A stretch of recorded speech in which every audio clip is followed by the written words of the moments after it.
ส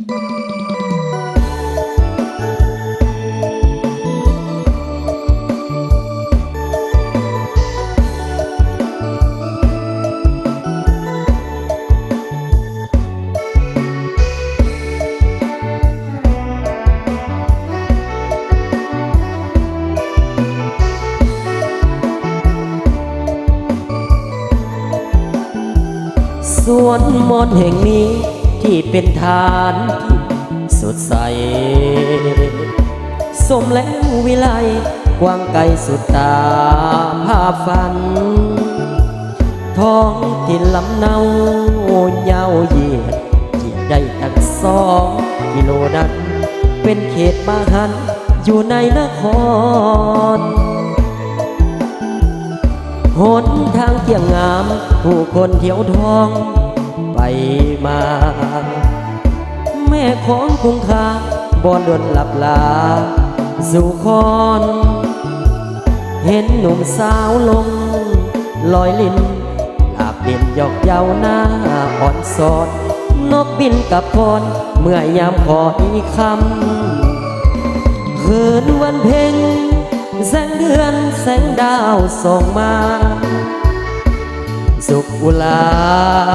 หน้าผาพาใจซื่นซ้ำเดือดคอนคืนเสียงแค้นขับโอยลำเสียงคุยซ้ำเติมเขานำสุขเลื่อนลำสวนมนต์แห่งนี้พายเคยได้มาติดตาฝันเกินเบื่อไปแล้วหวนมาบ่เหลื่อมเลิกลาห่างนี้แม้นเกิดชาติใดขอจงเกิดในถิ่นฐานบ้านแห่งนี้ถึงสูญชีวิตจะบ่ขอหา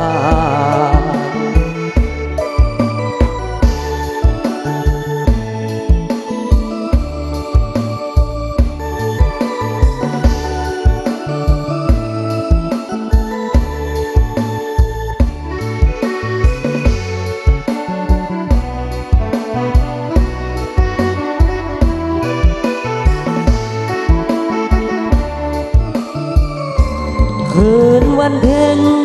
แสงเดือนแสงดาวส่งมาสุขอุลาหน้าผาพาใจซื่นซ้ำเดือดคอนคืนเสียงแค้นขับโอยลำเสียงคุย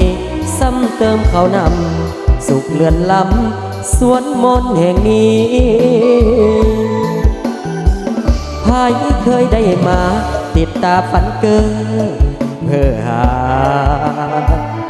ไปแล้วหวนมาบ่ลืมเลิกลาห่างนี้